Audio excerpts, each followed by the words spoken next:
33 centímetros por segundo. Esa es la velocidad, ¿no?, que pasa la sangre.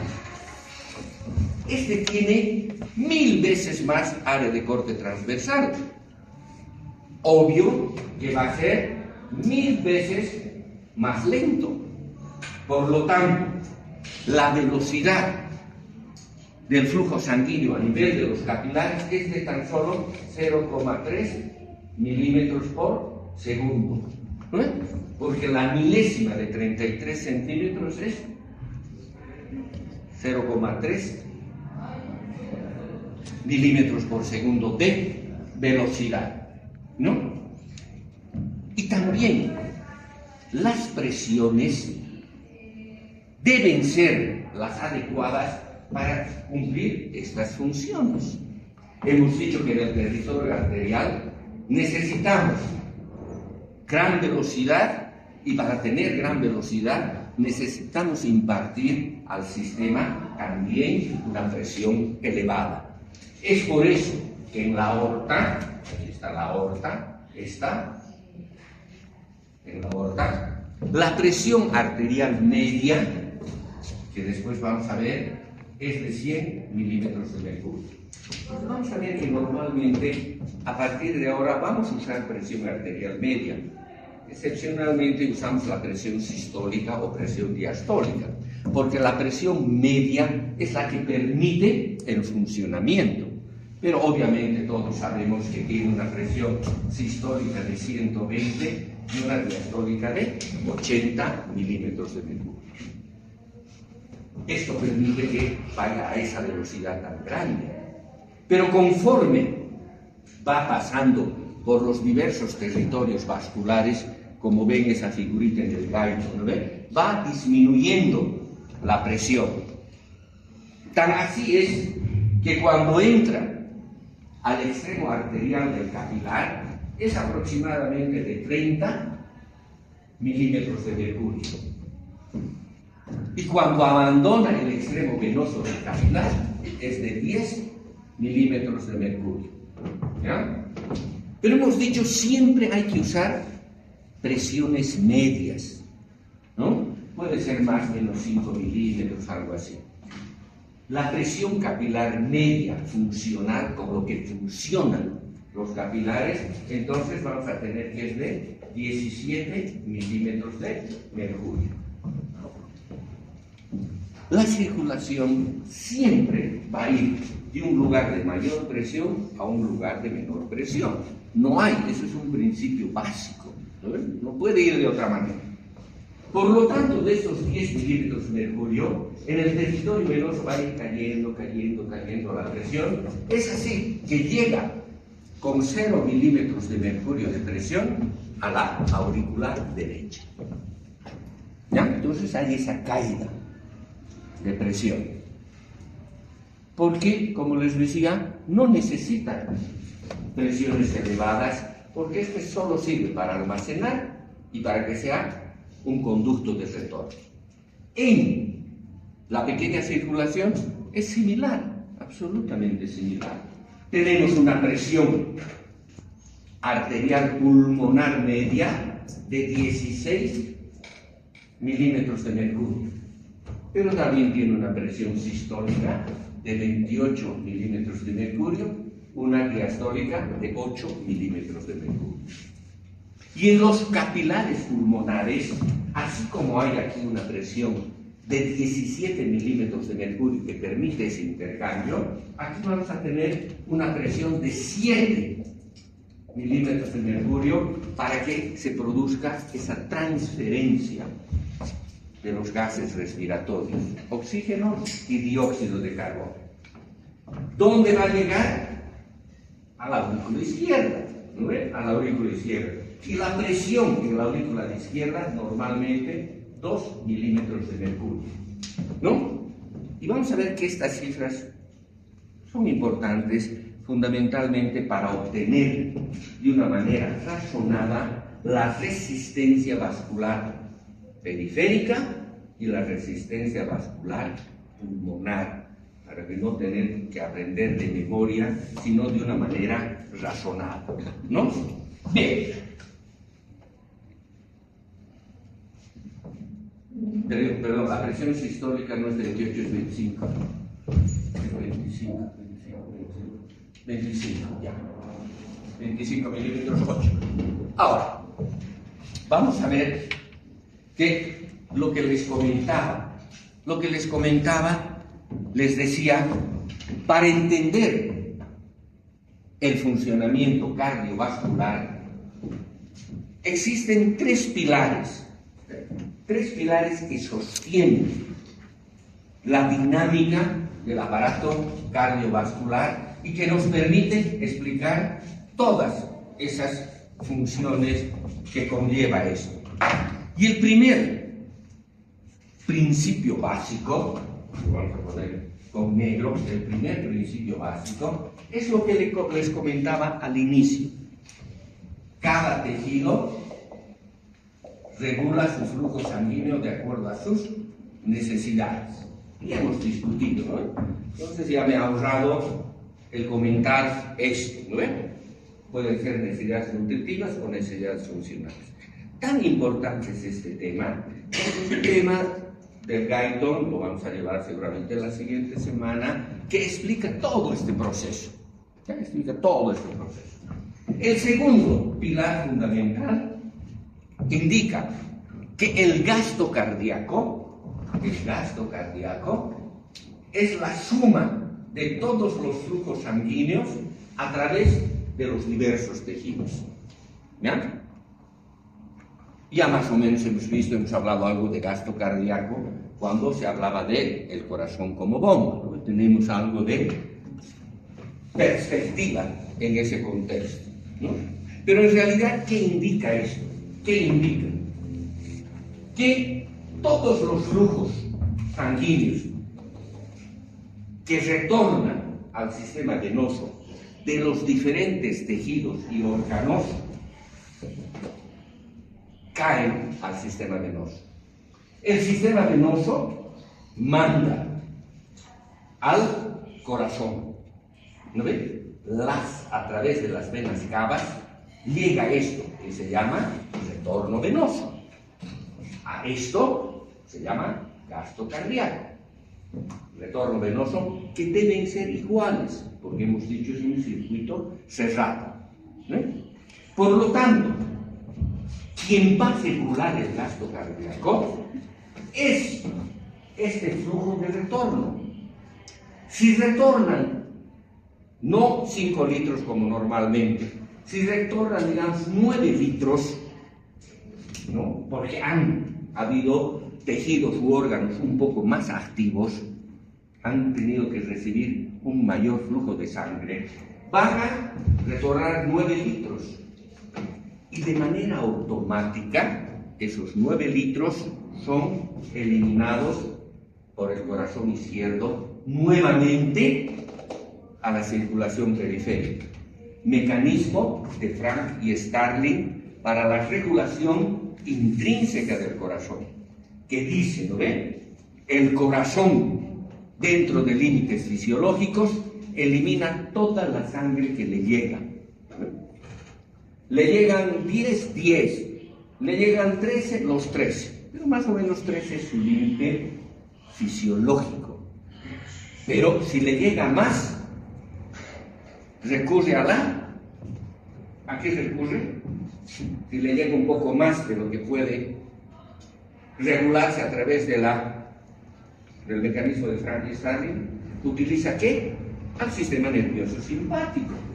¿Lo ven? Utiliza el sistema nervioso simpático y hace que aumente la fuerza y la frecuencia de la contracción, pudiendo fácilmente duplicar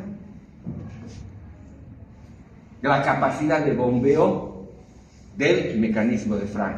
Pero aproximadamente 25 litros más puede mandar, ¿no? Obviamente, si la persona es un deportista, etcétera, aquí, allá, ¿no?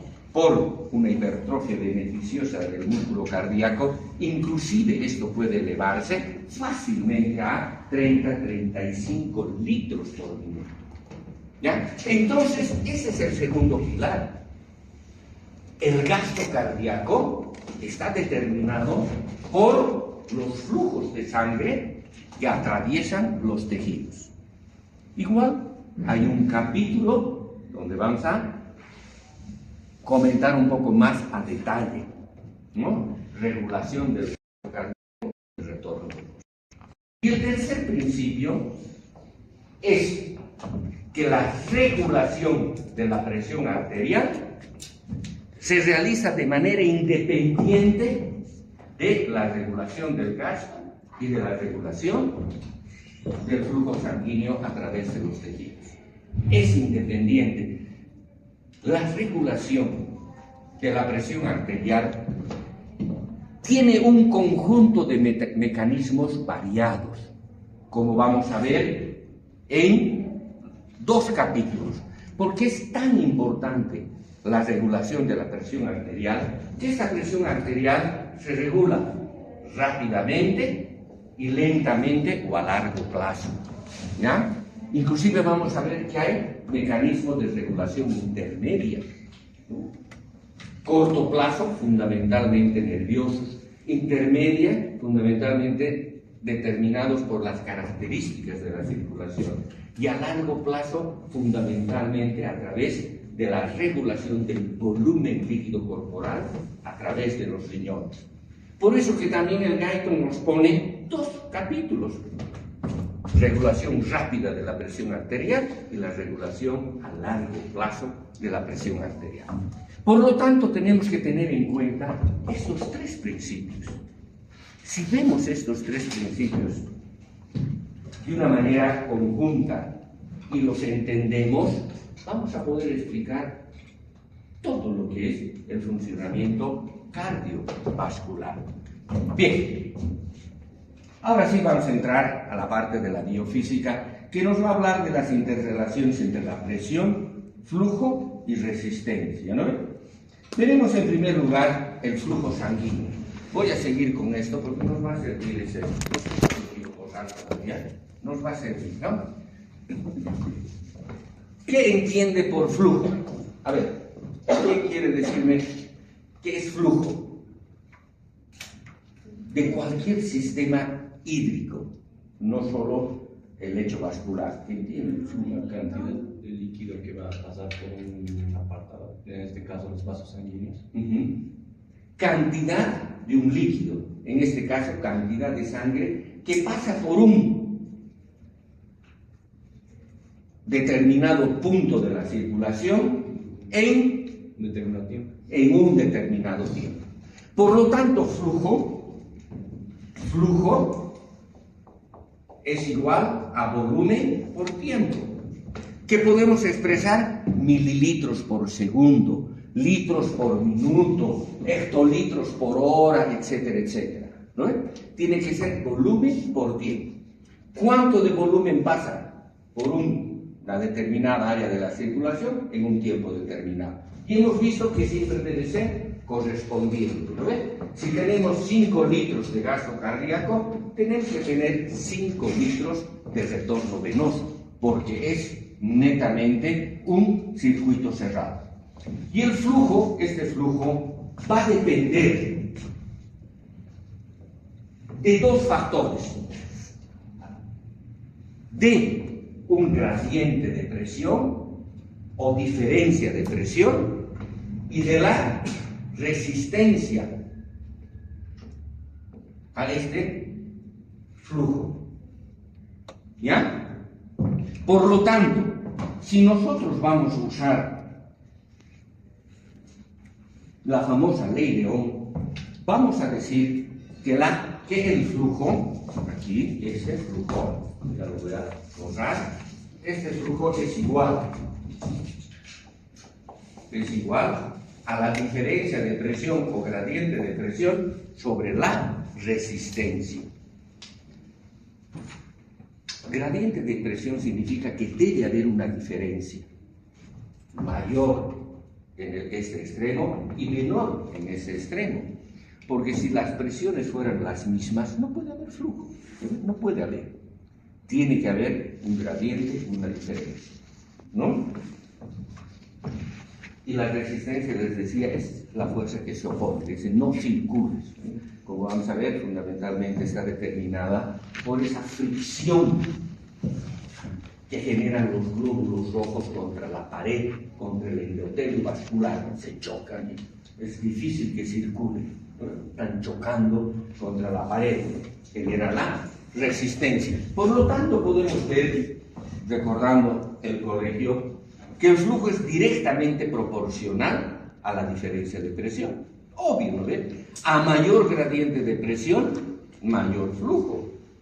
A mayor resistencia, menor flujo. Inversamente proporcional, ¿no?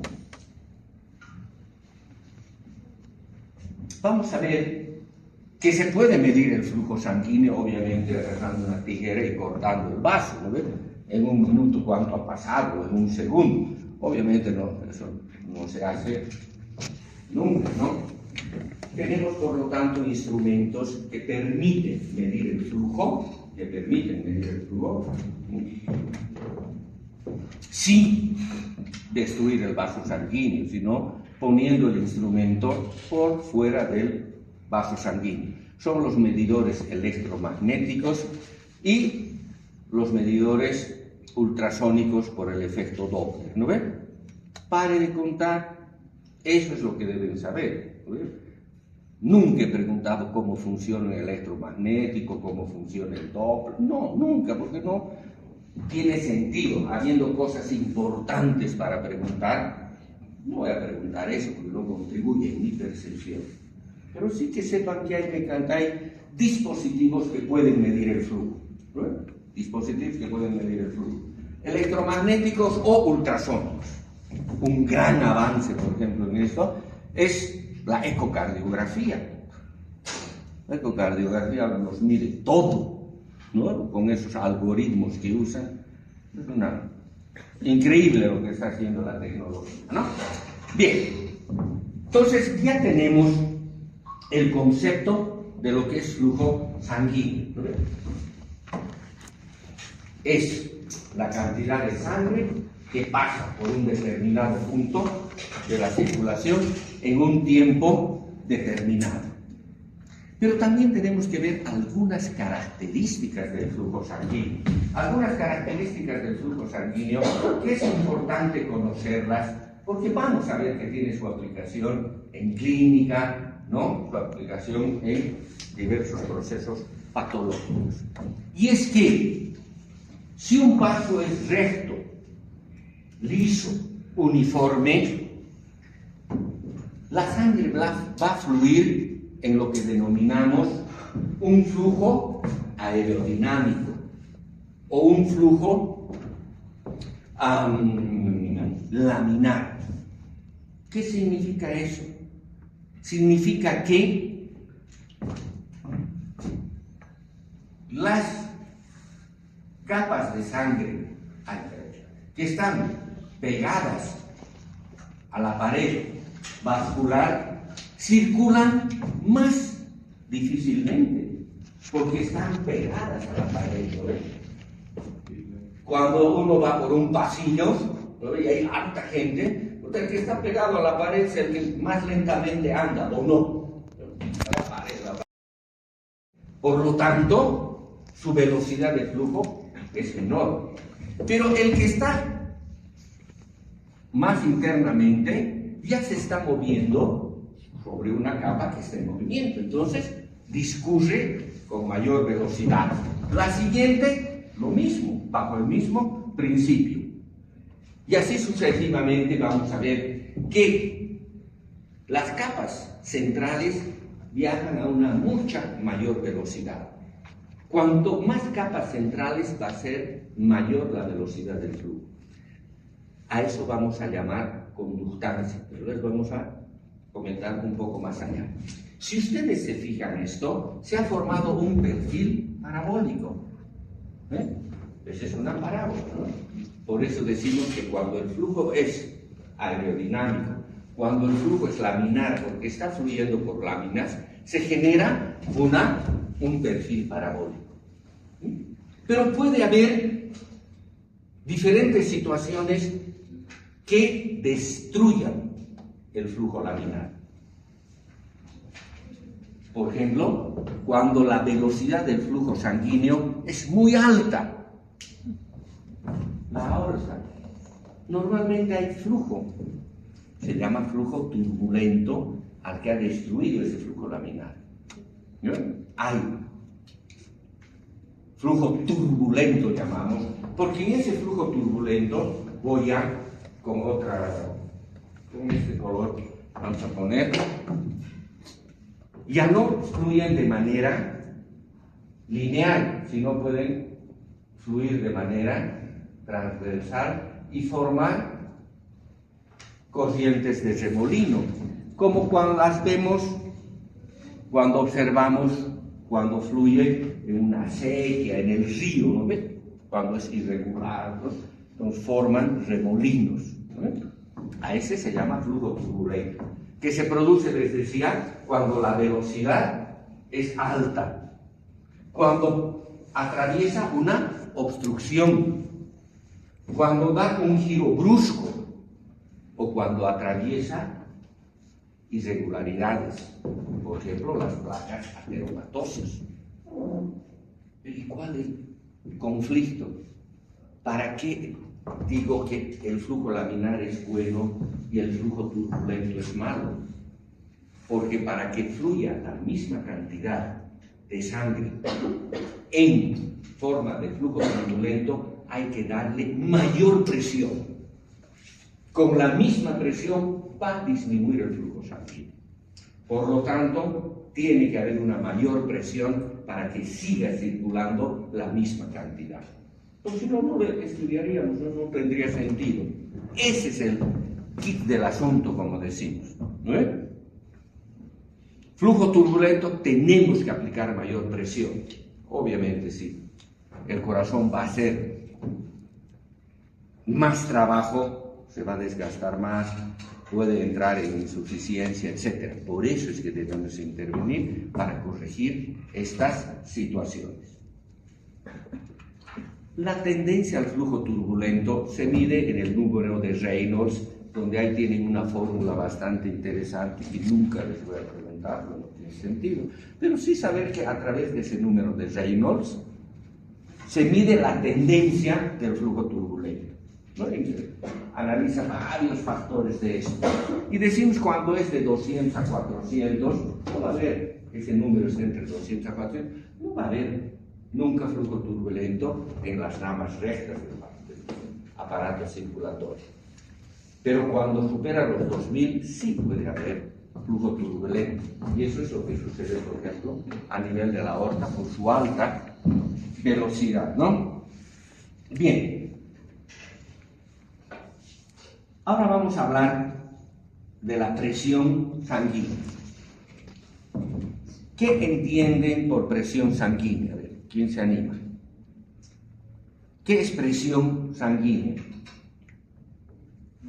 Podría ser la presión que ejerce la sangre contra las paredes de los vasos sanguíneos.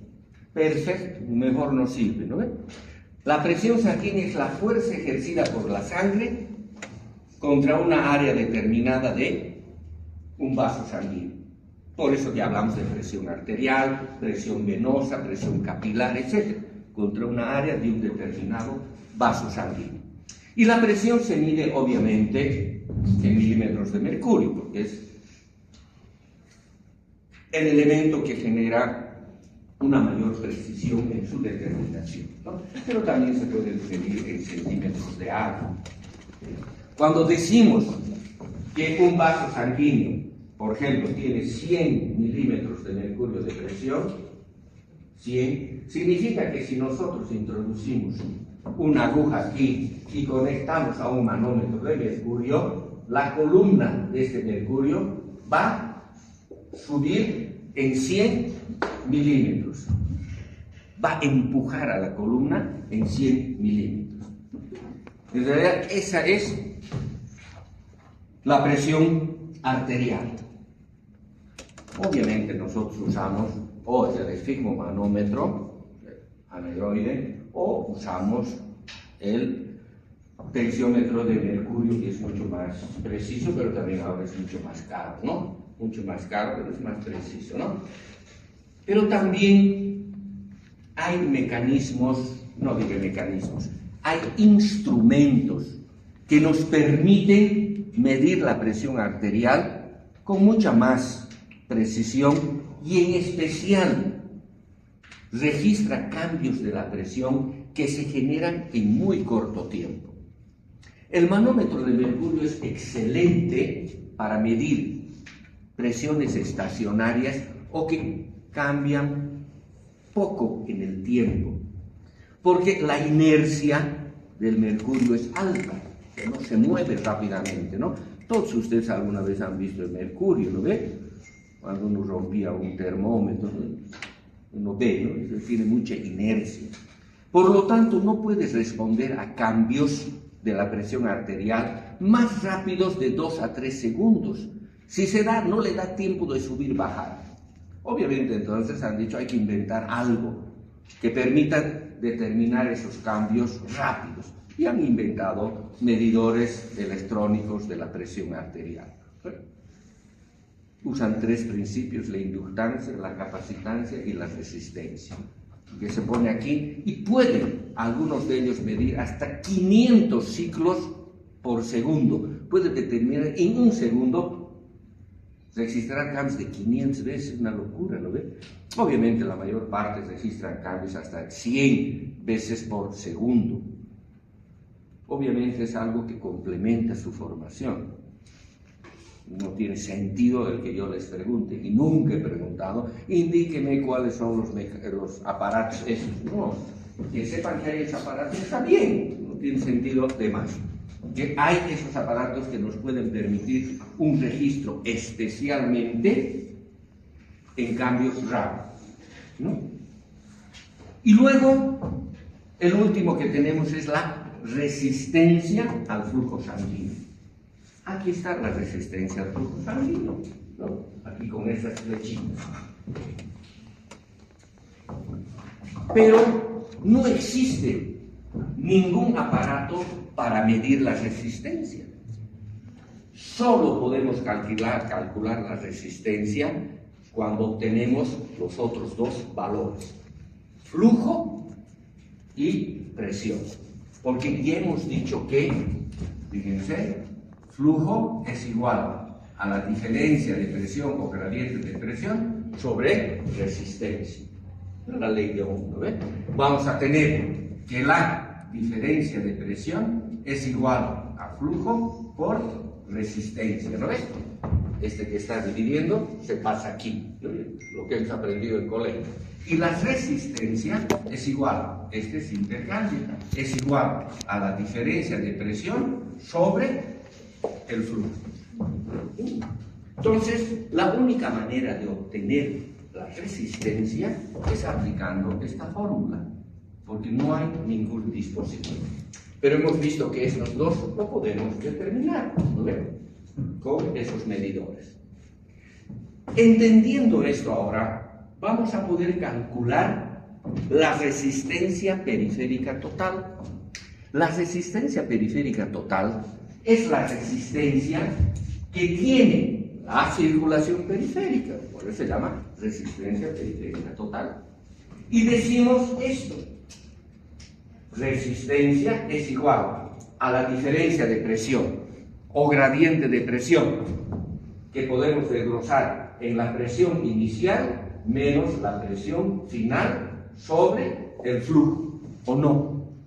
Bien, en la periferia, en la circulación periférica, ¿dónde se inicia su lógica? ¿Dónde se inicia la circulación periférica? Muy bien, en la aorta. Haciendo un paréntesis, la medicina es muy lógica, súper lógica la medicina. Por lo tanto, tienen que emplear la lógica. Y también es imaginación.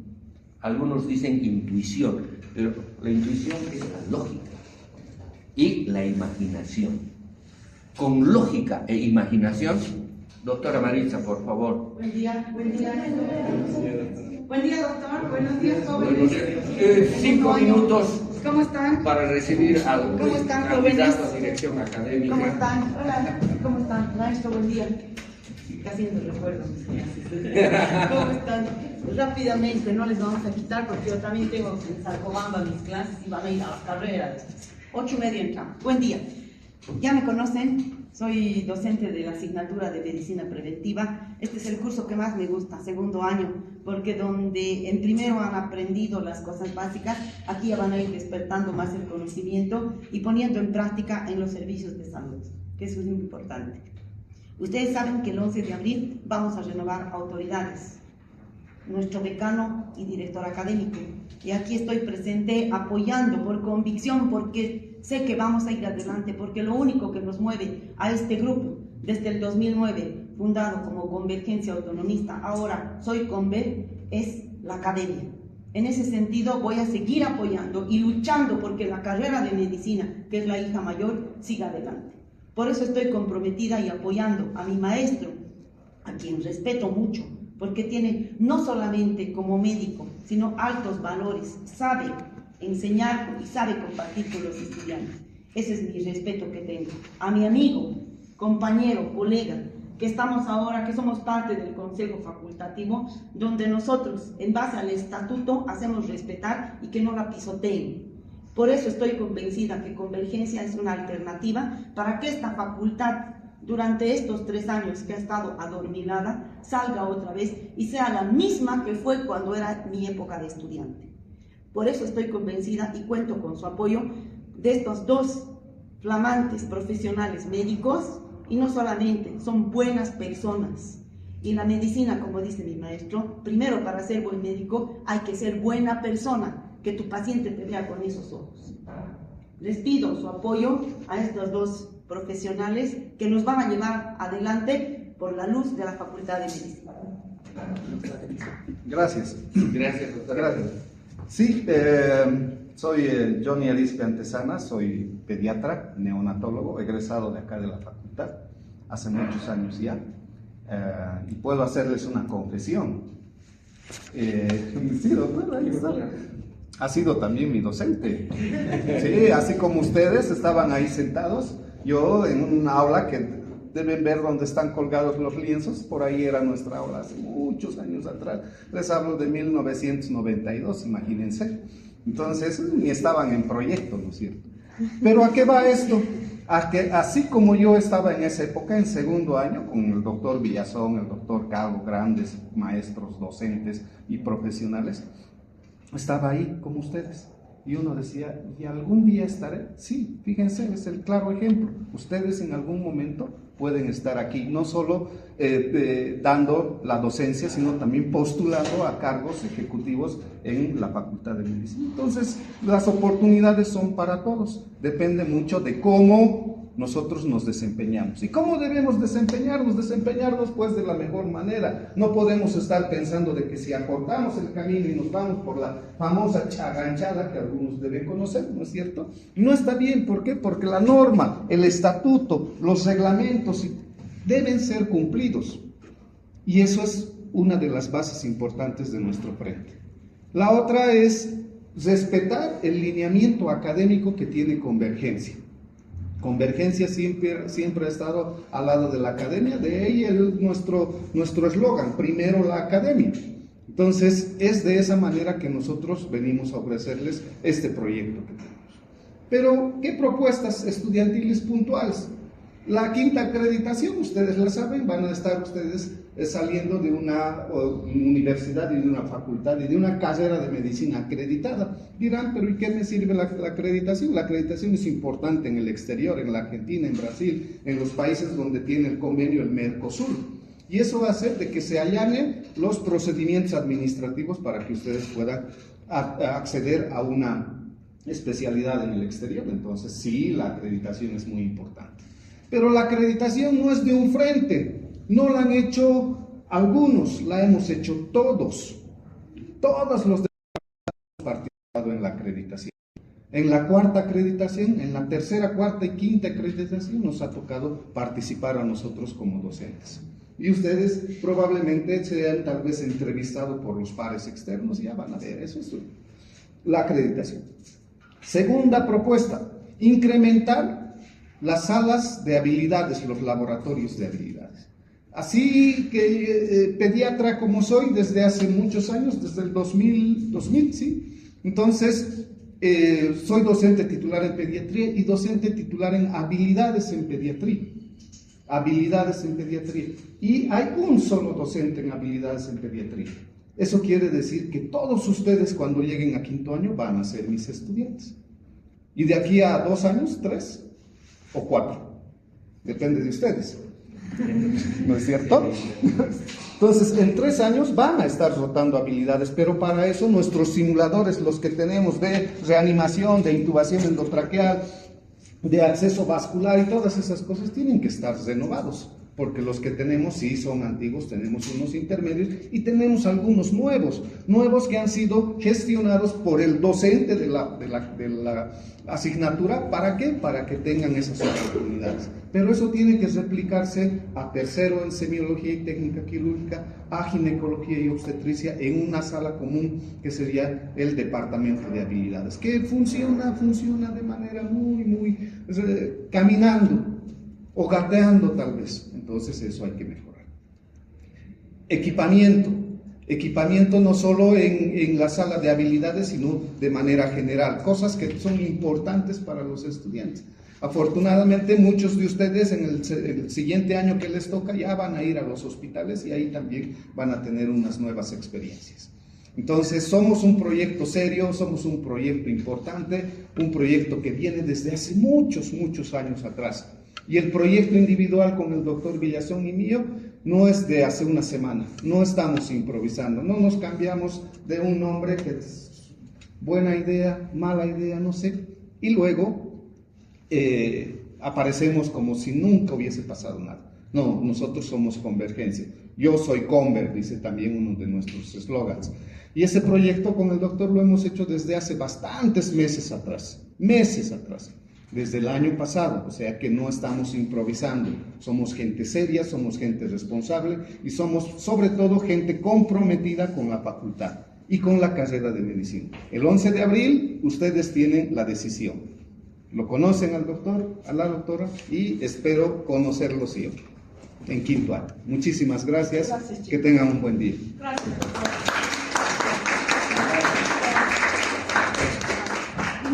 Sí que nosotros hemos envejecido, él sí que igual.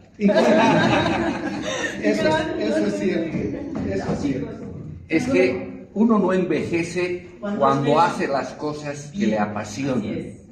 Me apasiona la academia, me apasiona enseñar y me apasiona compartir con ellos. Eso es lo que mantiene a las personas Por eso jóvenes. lo respeto mucho. Gracias, María, ¿no? Tienes que tener una forma de vida, ¿no? Una forma de vida, ¿por qué no vas a pelear? No. La vida es bella, ¿o no? La vida es bella. La felicidad no cae por gravedad. Hay que esforzarse por ser felices. Y para ser felices, la primera cosa es ser buenas personas. Porque una buena persona no está pensando, ¿cómo le voy a hacer mal? Gastando su tiempo. Porque pensar en hacer el bien es súper fácil y es agradable, ¿no? Bien, ya nos hemos dado un pequeño break, ¿no? Es la decisión de ustedes. Como frente nosotros estamos absolutamente decididos a recuperar a esta facultad de medicina. Cuando hace 3 años era la mejor facultad de Bolivia. El referente era el porcentaje de aprobación en el examen de la residencia. El 2002, yo, como director del posgrado, a fines del 2021-22, como director del posgrado, he sido mi última intervención en el CENIDAI y tengo la foto, ¿no? Universidad Mayor de San Simón, la que mejor en todo el país respondió, 89% de eficacia. La segunda, Universidad Mayor de San Andrés, y así sucesivamente. No puedo acceder a esa información porque ya no tengo, pero el rumor es que estamos entre el 7, 8 ahora. Tal vez ustedes que son muy hábiles en la parte informática, yo no creo que sea oculta esa información, ¿no? Debe estar. Yo en su momento la hice pública porque era un orgullo, todo el mundo. Yo presenté con un informe y todos han mandado, ¿no? Era orgulloso, la mejor facultad, pero ahora nadie manda nada. Obviamente nadie va a mandar si está en el sexto, séptimo, octavo lugar, obviamente, ¿no? Esa es nuestra tarea, recuperar esta facultad de cine. ¿Y en base a qué? Academia. Y lo segundo, respeto a la normativa y a los reglamentos, con una participación transparente y honesta. De eso se trata. Muy bien, continuamos con resistencia. Les decía que la resistencia es la fuerza que se opone. No circules, no fluyes. ¿Ve? Que está fundamentalmente dada por los elementos formes de la sangre. Obviamente el principal elemento forme es los glóbulos rojos, ¿no? Pero les decía que no hay ninguna equipo, máquina que pueda medir la resistencia. Tenemos que aplicar esta forma, ¿no? Creo que él dijo muy acertadamente dónde se inicia la circulación mayor periférica, en la aorta. Perfecto. Y en la aorta, aquí lo voy a reemplazar, ¿cuál es la presión arterial media?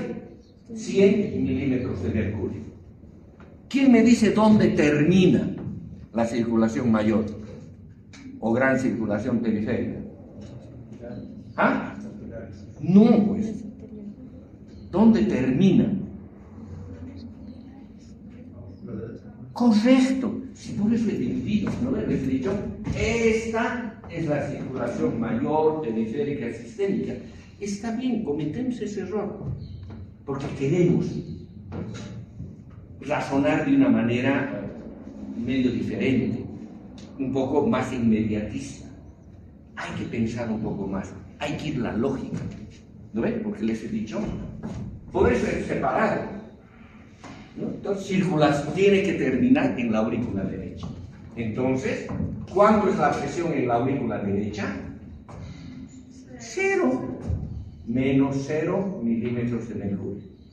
El flujo, hemos dicho que más o menos es 5 litros por minuto, pero para aplicar esta fórmula tenemos que expresarla en mililitros por segundo. Y por lo tanto, si lo convertimos en 100 ml por segundo, hacemos la operación 100 menos 0, 100, ¿no ve? Dividido entre 100, 1. ¿Qué 1?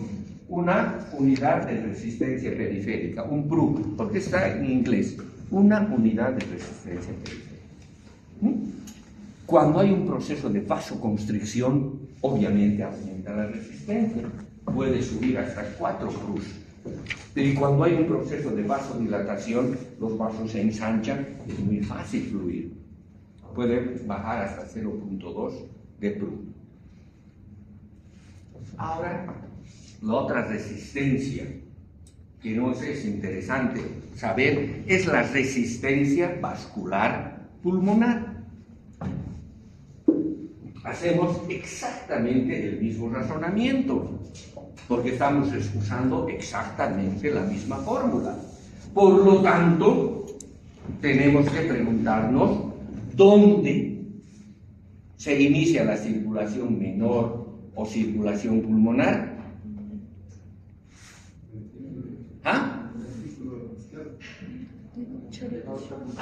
Correcto, si aquí era en la aorta, pero está bien también lo que dices, ¿no ves? Solo que en el ventrículo la presión ventricular varía mucho, ¿no ven? Porque la presión ventricular va a ir a 0 en la sístole, pero en la diástole, en la sístole va a estar 25 y en la diástole va a ser 0. En ventrículo izquierdo, la presión en la sístole es 120 y la diástole es de 0. Ustedes han visto ese cuadrito que hay en el corazón como bomba, ¿no ve? Excelente cuadrito, y cae a cero. Por eso que no se usa ventricular. Se considera que nace en la aorta y se considera que nace en la arteria pulmonar, la circulación menor.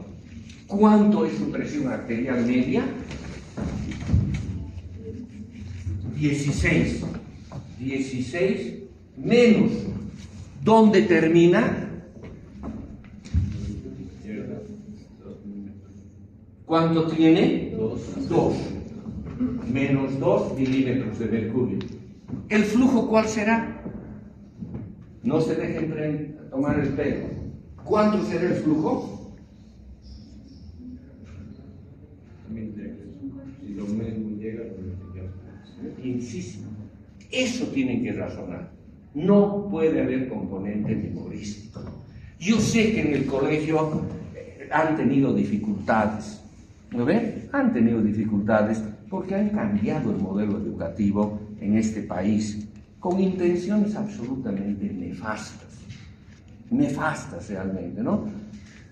El informe de esa comisión de evaluación aquí, de Bolivia, no externa, 96% no saben física y 97% no saben física y 96% grandes dificultades en matemáticas y química.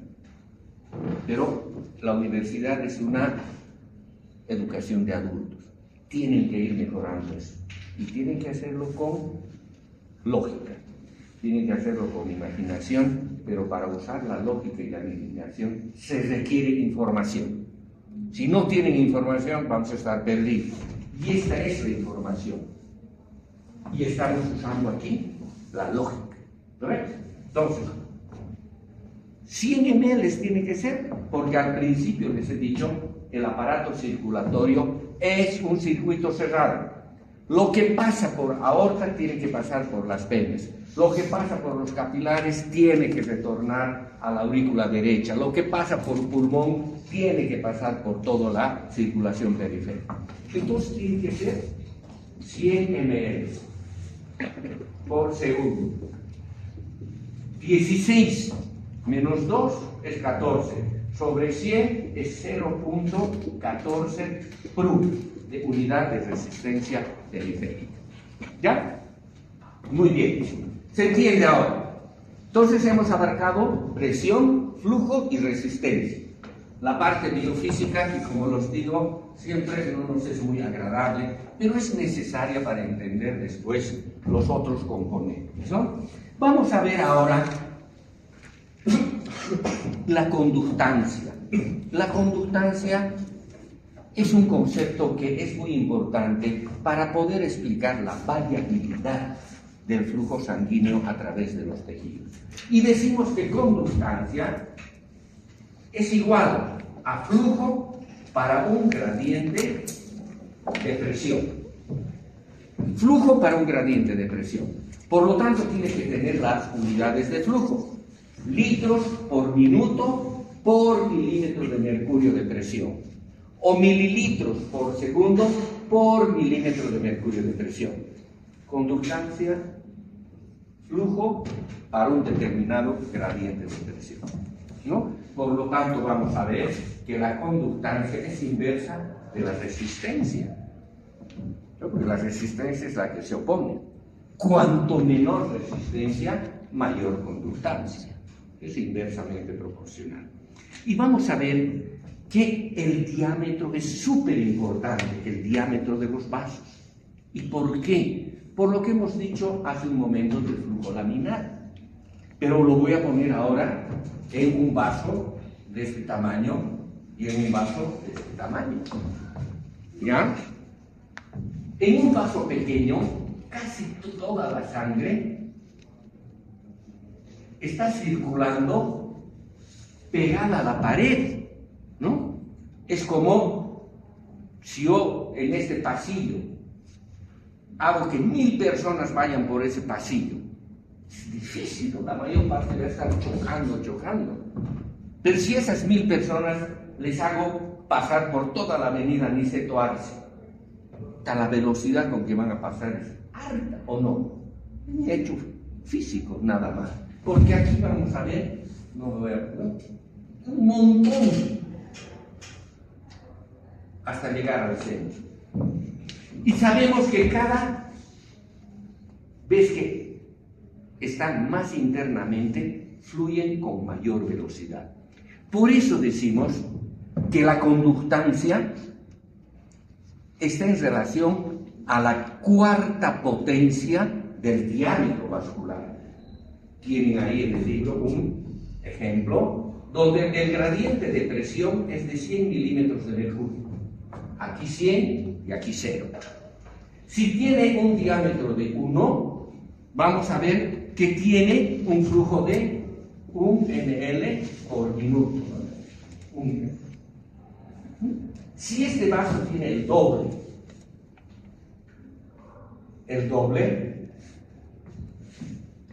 la conductancia no va a ser el doble, va a ser a la cuarta potencia. 2 por 2, 4. 2 por 4, 8. 2 por 8, 16 mililitros por segundo. Terrible, ¿lo ve o no? Es un incremento grande. Y si este tiene 4 veces más, ¿no? Va a ser 256 ml por minuto. Explicando por esto. ¿Y esto qué? ¿A qué viene esto? A lo que les decía.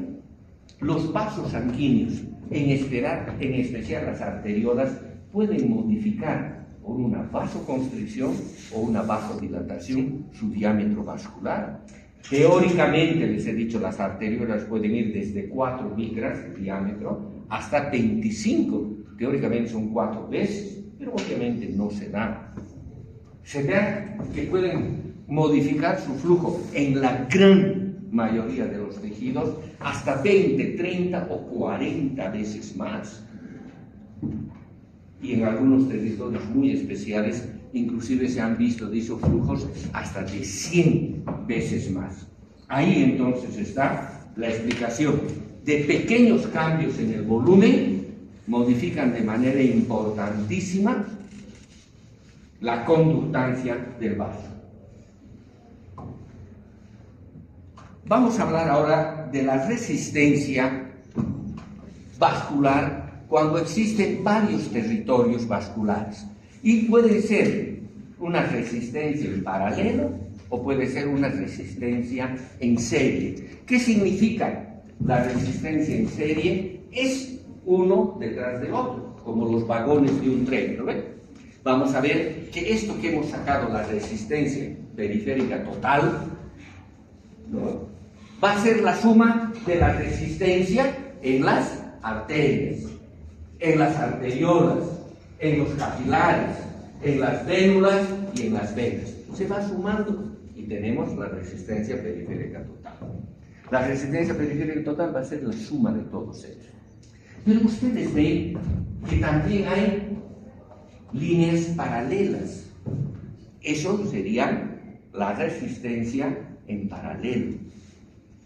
Y la resistencia en paralelo es inversa a la resistencia de cada uno de los lechos. Por ejemplo, hay un lecho sanguíneo cerebral, pulmonar, renal, intestinal, etcétera, etcétera, ¿no? Esto puede estar yendo al riñón, al pulmón, bla, bla, bla, bla. Por lo tanto, cada una de ellas ejerce su resistencia. Pero cuanto mayor líneas paralelas, menor va a ser la resistencia, ¿no? En un embotellamiento, si viene un policía de tránsito y dice, vaya usted por allá, usted por allá, usted por allá, y nos abre 4 vías, el flujo va a ser mucho más dinámico, ¿no? Exactamente lo mismo pasa en el organismo. Les decía que la resistencia está dada fundamentalmente por los glóbulos rojos, porque ellos chocan contra la pared. Por lo tanto, es obvio pensar que cuanto mayor la proporción de glóbulos rojos en la sangre, mayor va a ser la resistencia. Porque cuanto mayor los glóbulos rojos, la densidad de la sangre, lo que llamamos la viscosidad, va a ser mayor. Es fácil ustedes entender que cuanto más viscoso es un líquido, es más difícil de hacer circular, ¿no ven? Nosotros vemos una bomba manual de agua, ¿no ven? ¿Se han visto una bomba manual de agua? Uno puede hacer circular bastante bien. Han visto las bombas de aceite, ¿no? Que venden aceite para los varones, aceite de motor, ¿no ven? ¿Entienden? O cuando vamos a la caserita que nos venda aceite de comer, ¿no? Y si sus bombas son de girar, hay que hacer mayor presión para que circule a la misma velocidad.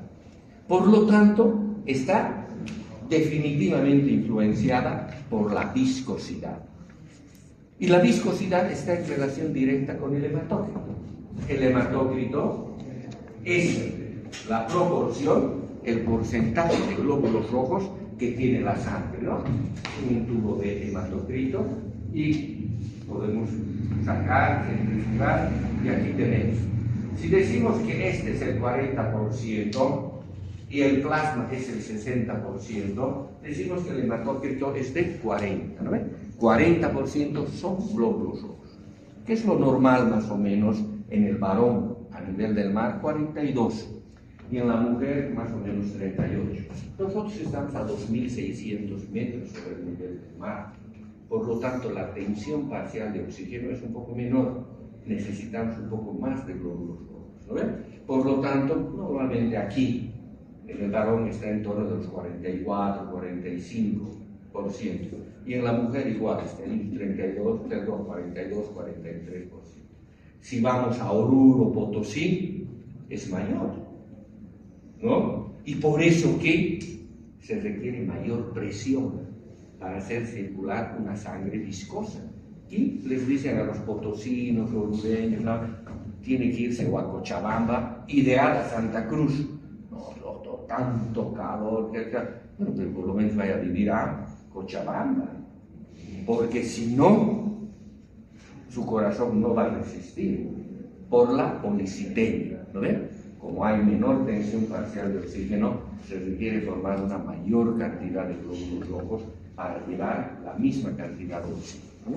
Entonces, si nosotros tenemos una gráfica, vamos a ver que, ¿no? Aquí la viscosidad y aquí el hematócrito. Es una curva lineal. A mayor hematócrito, mayor viscosidad. Tan así que cuando es 60-70% esto, la viscosidad es 10 veces más. 10 veces más. O sea, ese pobre corazón tiene que hacer un esfuerzo terrible para poder hacer circular esa sangre que se ha vuelto como el aceite más viscoso. Y muchas veces el corazón ya no puede, porque generalmente son personas de la tercera edad. ¿Lo ven? Por lo tanto, hay una relación directa. La viscosidad del agua es 1, porque es el patrón. La viscosidad del plasma es de 1.5. Y la viscosidad de la sangre, con un hematócrito normal, está entre 3 a 4 veces la viscosidad del agua.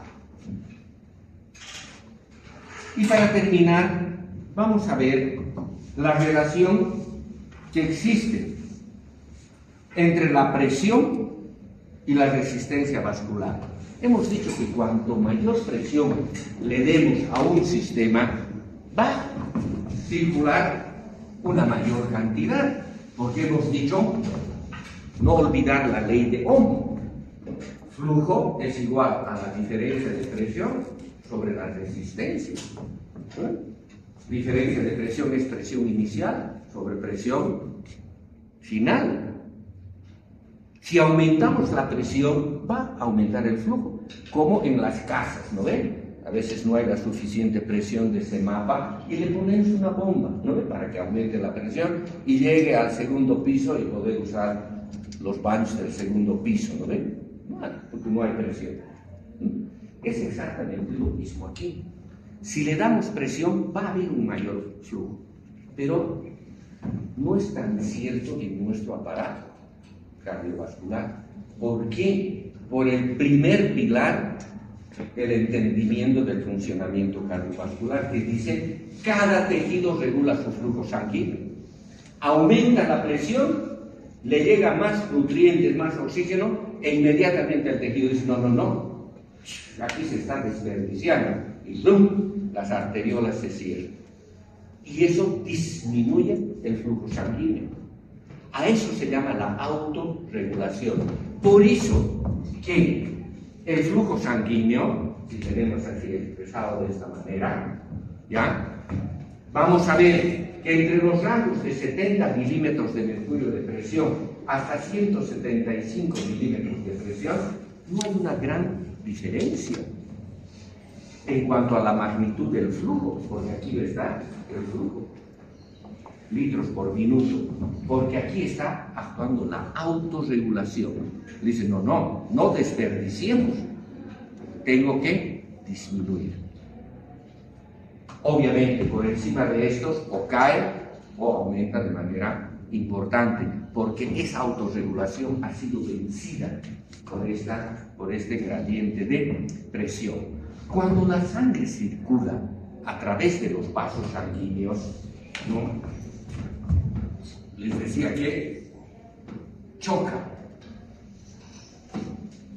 contra la pared, contra el endotelio. A esto se llama fuerza de cizallamiento, o sea, aprieta. Y esa fuerza de cizallamiento es muy importante para el remodelamiento vascular. Nuestros vasos sanguíneos están continuamente modificando su volumen y el espesor de su pared para responder a estos cambios. Y estas fuerzas de cizallamiento son las que permiten que el vaso sanguíneo aumente de volumen, aumente de grosor, o al contrario, disminuya de volumen o disminuya de grosor, para responder a las necesidades de flujo sanguíneo de ese tejido, ¿no? Por ejemplo, vamos a ver que estas fuerzas de cizallamiento también son muy importantes para que las células endoteliales liberen el óxido nítrico, un vasodilatador muy importante. Inclusive en el periodo embrionario, estas fuerzas de cizallamiento son las que permiten modificar la estructura vascular para que se genere una adecuada vascularización en los tejidos. Lo vamos a ver con un poco más de detalle después.